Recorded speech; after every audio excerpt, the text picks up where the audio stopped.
Hi, my name is Mitch Stewart. I'm a Democratic campaign consultant, but previous to being a campaign consultant, I was actually in the trenches, like many of you are about to be. I started working on political campaigns in 2002. I've then traveled all over the country working on races in almost every region of the country you can imagine. I started working on statewide races. I've worked on presidential races. In fact, in 2007, I started working as then Senator Obama's Iowa caucus director. I traveled to about 10 primary states after that Iowa caucus. I was then in Virginia in 2008 during the general election. I was the national director of something called Organizing for America in 2009 and 10. 7 years ago, I spammed the entire country multiple times. And then in 2011 and 12, I was the President's Battleground States Director on his re-election effort, and so was responsible for the 10 battleground states that ultimately put President Obama over the top and passed 270 electoral votes. And so I'm really excited to be here today because we're going to be talking about how you can, as a candidate or a campaign manager, or maybe just as an activist, use the environment as a winning campaign issue and hopefully to become a more effective communicator when talking about the environment. And so there's a series of modules and trainings that you'll be able to go through and hopefully learn a lot and take from. And this is the first one. And so what we're going to be talking about, our goals for the course, equip you with the skills needed to become a winning candidate, if you're a candidate watching or participating, a savvy environmental communicator, and hopefully a more savvy manager for people who are trying to get to 51% in a general election or whatever the plurality is in a crowded primary. The outline, we have 4 different modules. This module, Module 1, will be sort of a background and framing the debate on the environment, how you can talk about it. This is hopefully the table setter for you. You'll then be able to go through creating a pro-environmental message. Module 3 is incorporating then an environmental platform into your campaign, and then finally talking about the environment in the era of Trump and how complicated that can be, both the pros and cons. The goals again for this module, again, it's called Background and Framing the Debate, and I hope that you will all have a deeper understanding of how a pro-environmental message can be a winning message for your campaign. But quickly before we jump into how you effectively use the environment as a campaign tool, I just want to take a step back and provide maybe a more holistic approach to how at least I see campaigns. And it's really simple. You have your mission, you have your goal, you have your strategy, and then you have your tactics. Right? I think everybody understands that. And so I think for most of you, your mission is to make the world a little bit of a better place. Maybe in your own local community, maybe it's in a congressional district, maybe it's statewide, or maybe you have ambitions that are countrywide or impact the world. That's your mission. You want to make the world a better place. And I think that's probably universal, whether you're a Democrat or a Republican running. Your goal is to win. And so in a general election, that's 51%, 50 plus 1. You need to get to more votes than your opponent. If you're running in a primary, depending on how many candidates you have, that's a plurality. And you're going to have to determine what that number is. Is it 35%? Is it 40%? Is it a really crowded primary and 25% is enough? But ultimately, you're going to make up that decision or that number based off of your own unique circumstance. So mission, we're going to make the world a better place. Goal is to win. So the next question then is strategy. So what strategy am I going to employ to make sure that I accomplish my goal, which will then allow me to accomplish my mission? And in political campaigns, there's 3 different strategies that I found help you build your list of supporters so that you get to either 51% in a general or a plurality in a primary. And that is persuading undecided voters. That is registering voters who are supporters of yours but are not yet registered. And then the third is increasing participation or motivating your base to get out and vote. And regardless of the campaign that you're running, whether you're the candidate or the campaign manager, you're going to have a series of messengers and messages to employ to hopefully effectively employ one of those 3 strategies, often in concert with each other. And so as you're thinking about this, as we're talking about the environment, make sure that in your own minds you're taking in, okay, am I trying to persuade somebody here? Am I trying to motivate or mobilize someone to go vote, maybe go early vote? Or am I trying to get someone who is not yet registered, but a supporter of mine, to take action to actually go register themselves. And what messages am I going to use to hopefully start that interaction, to get that person to take that step? Does that make sense to everybody? And then finally, tactics, the step below that. These are all the different tools you have in your tool belt to employ those 3 strategies I laid out. And one of those tools is talking about the environment. And for too long, I think candidates have shied away from talking about the environment, either because they didn't think it was a winning issue, or they didn't know how to effectively utilize talking about the environment in a winning strategy. And I hope this module will provide you some foundation then to start making some of those decisions on your own. So number 1, and this is maybe the most important part, voters care about the environment. And not only do they care about the environment, their support, their recognition, their concern has continued to increase over time. And so you can see here in 2000, basically it's average from 2001 to 2014, this is the baseline. Look at where we are now in 2017. Voters believe that scientists are concerned about global warming. Yes. Voters believe that global warming is caused by human activities. Look at that, 68%. They believe the effects of global warming have already begun, especially in this most recent season with all the hurricanes that we're seeing coming out of the Atlantic. Voters worry a great deal about the impact of global warming. And then finally, think global warming will pose a serious threat in their lifetime. Now, you're not at a majority in these two, but look at the growth that you're seeing.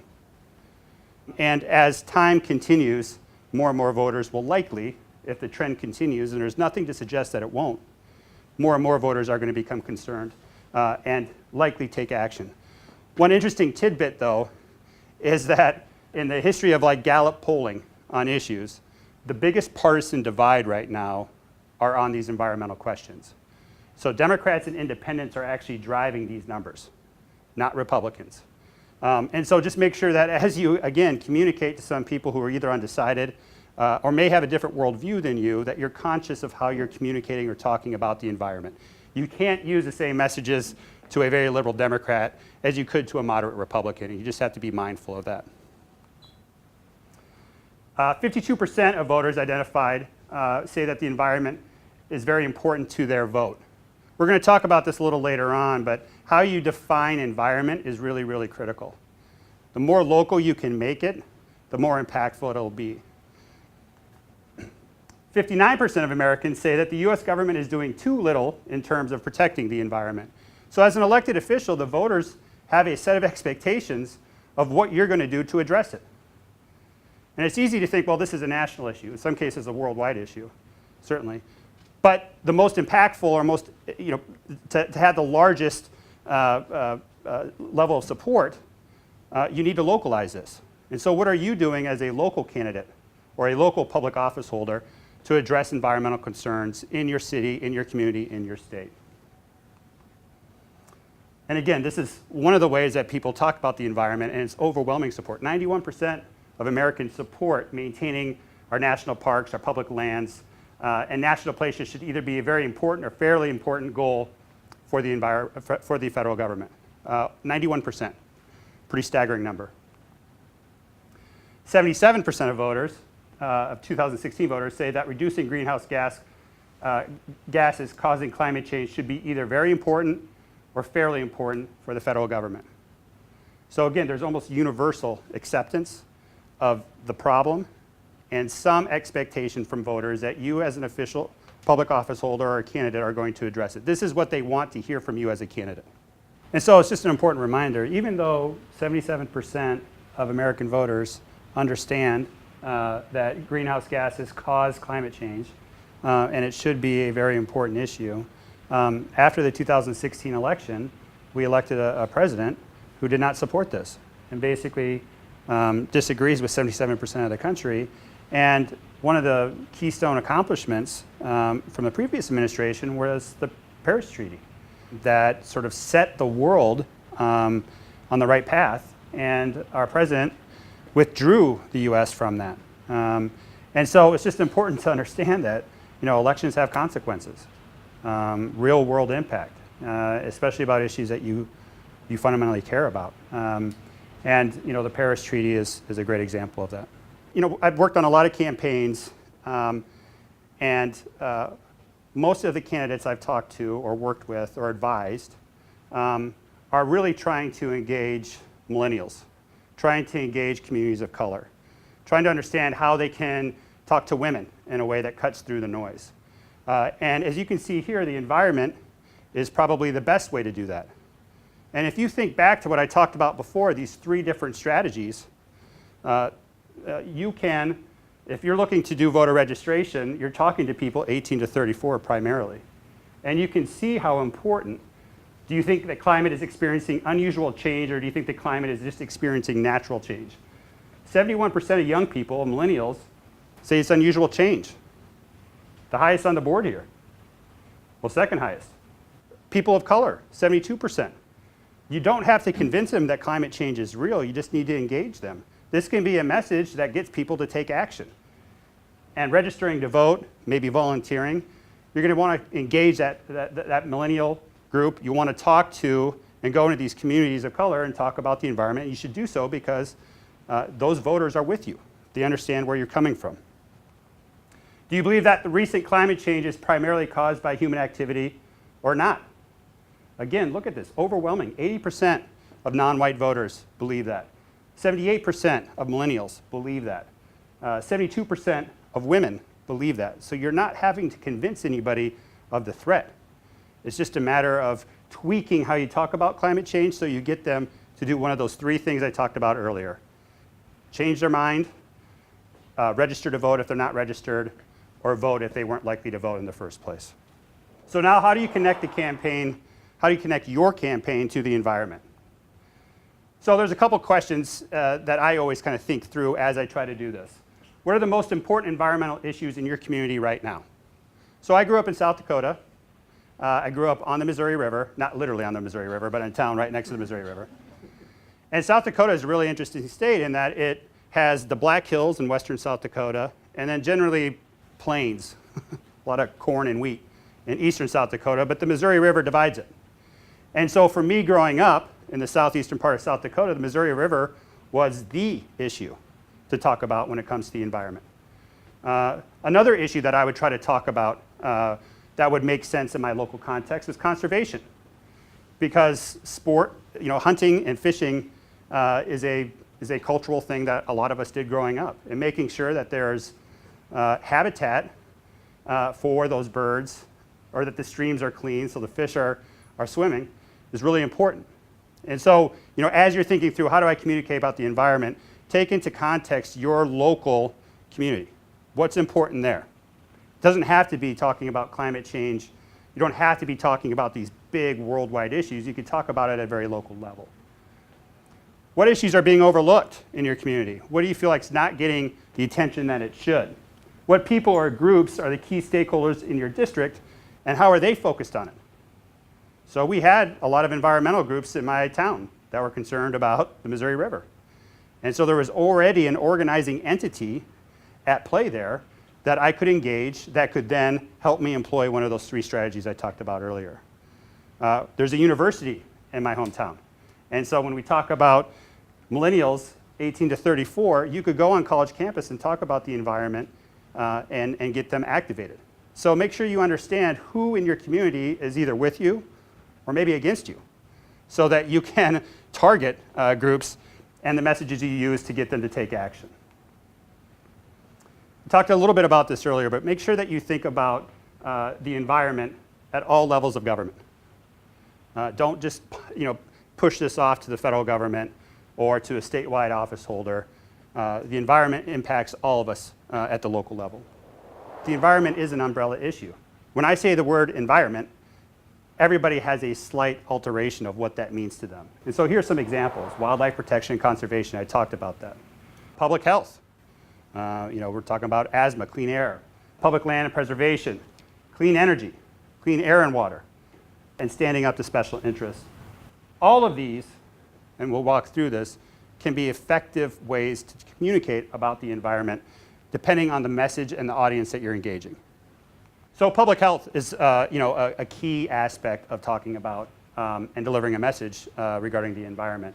So reduced air and water pollution equals healthier people. I think that's a lot of common sense in that statement. But you can actually go and find resources that monitor air quality. And so if you live next to a big factory or industry or heavy industry that is pumping pollution up in the air, that's going to impact your hopeful constituents, the people that you're going to represent. Water quality has been on the front page almost this entire year with the contaminated water that residents of Flint are dealing with. And so there are real world applications to this that at the very local level really impact people. It's going to resonate with those voters. Here's one of the false comparisons or false choices that your opponents might bring up. They're going to say, well, if you support the environment, then that means you don't support the economy. That's not true. It's not true anymore. In fact, it wasn't ever true. Pro-environmental policies actually boost innovation and drive economic growth. And you're seeing that almost every day, whether it's electric car companies, solar installers. I think the fastest growing sector of the economy right now in the energy field are clean energy jobs. And so if you support the economy, you have to support an environmental policy that supports that industry. This is one of my favorites. So special interest, always tie a tax on special interest back to the impact of your voters. And so big oil is certainly one of the boogeymen that people who support the environment have tied their attacks to. And so your opponent may be a supporter of big oil policies. You should bring that up. The Koch brothers or the Koch industries, you should bring that up as a way to make sure you show the voters whose side you're on. You're either supporting big industry, special interests, or you're supporting common voters in your district. Here are some do's and don'ts on language that I think are really important. So talk about clean energy and jobs, not green energy and jobs. Green energy means nothing. I don't know how that got in our vocabulary, but don't describe clean energy jobs as green energy jobs. It doesn't make sense to voters.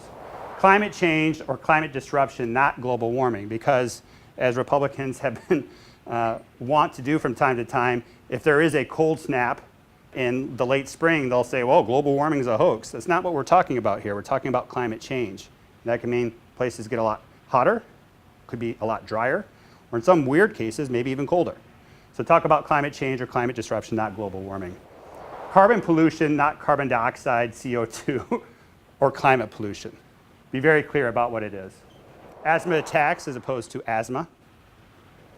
Safeguards or protections, not regulations or rules. And that's a really important one because voters are going to tune out when they start hearing about regulations and rules as opposed to safeguard or protecting the public. Pollution, not emissions. Pollution is a much better term for that. Land, air, and water, not environment. Let's make it real to people. Conservation, not environmental. And finally, American and not federal. So here are some examples of candidates who have used the environment as a winning message and a winning strategy in their campaigns. The first is Nanette Berrigan. She represents the 44th Congressional District. She is a former Hermosa Beach councilwoman and has a long list of public service, whether it's working the White House under President Bill Clinton, NAACP, or the Los Angeles Legal Aid Foundation, has a long history of public service. Nanette ran against a fellow Democrat in the 44th Congressional District. The district itself is more working class and has a presence of some heavy industry.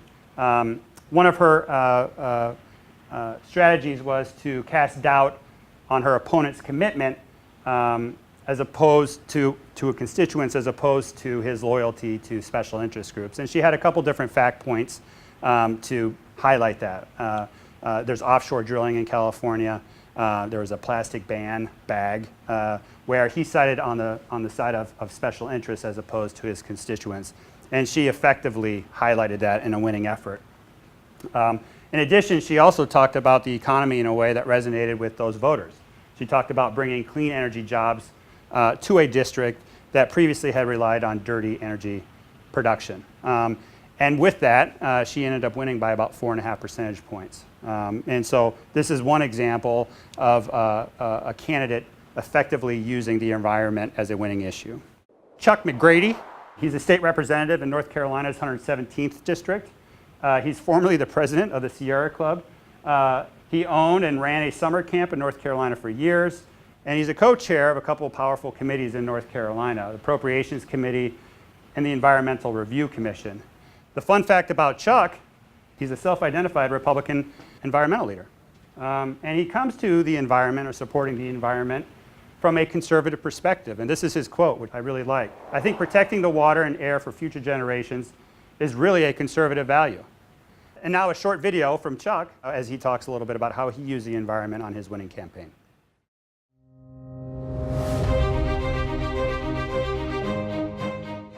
I was national president of the Sierra Club.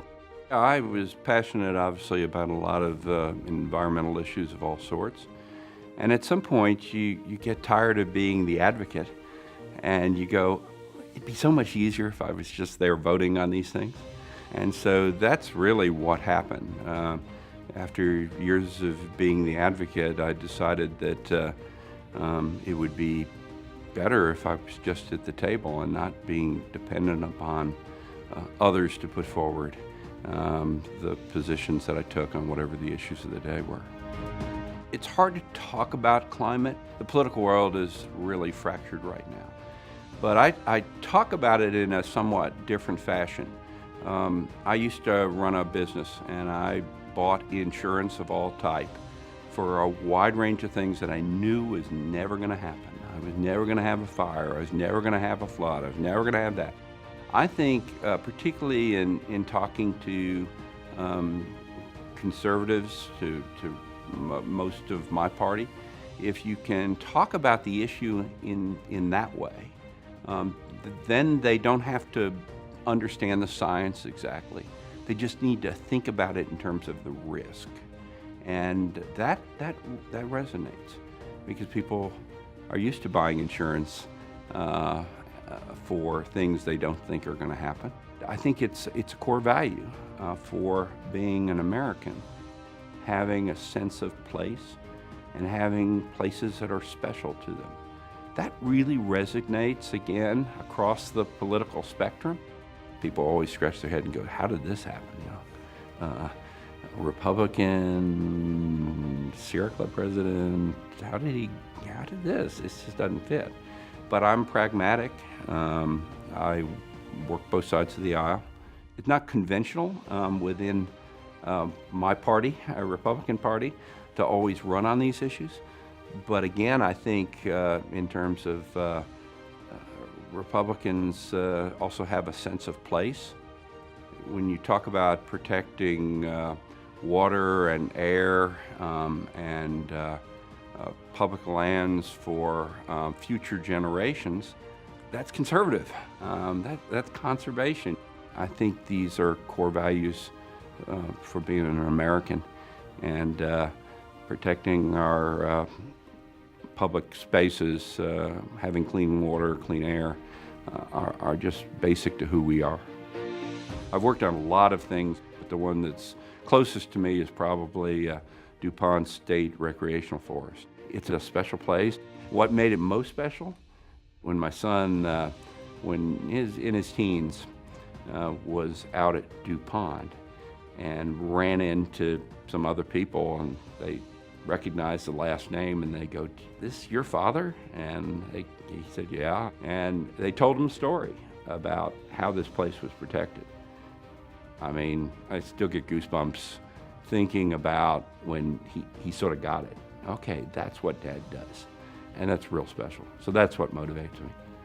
The Sierra Nevada story is particularly fun, and it also was successful, and maybe that's what makes it fun. But I was asked as a legislator to go out to California. Turned out to be Sierra Nevada Brewery, and it was wanting to open its East Coast facility. This is a company who has amazing environmental values. You can't have good beer without good water. Again, one of the more gratifying things that have occurred during my time in the legislature was, one, being very much a part of bringing them there, but more importantly, actually, them being very much a part of explaining to my constituents and the business community and the farm community why protecting air and water were important to them in putting this large facility with all the jobs right down in the middle of my district. When something happens that involves the environment, even members who don't usually line up with me on whatever the issue will end up on my couch wanting to talk about the issue. That's a side that most people don't see, but I have a lot of credibility, even when some of my colleagues disagree with me. Well, all politics is local, so yeah, I think candidates generally this year or at any point in time make a mistake of feeling like they need to have positions on a whole range of issues and be for and against things. No. Be really strong on a handful of issues that are important in whatever district you're running in, and show that you're willing to listen and you're open on another set of issues. You got to talk about environmental issues to reflect whatever district you're in. People that are passionate about the environment are the best people to have in your campaign. Anybody that's passionate about an issue will go the extra mile to work for you. And when you're first running, that's more valuable than anything else. Again, I try to get beyond talking about the specific issues oftentimes and talk about the values behind those issues. And again, love of place is something that pretty much everybody shares. And if you can figure out what it is that they particularly want to have protected, you can talk about that place and cement a tie with them. But whatever that core set of issues are, and for me it's the environment and kids. That's what I want my constituents, when they think of Chuck McGrady, they know, oh yeah, he's that guy that's protecting the environment. He's the guy that cares about kids.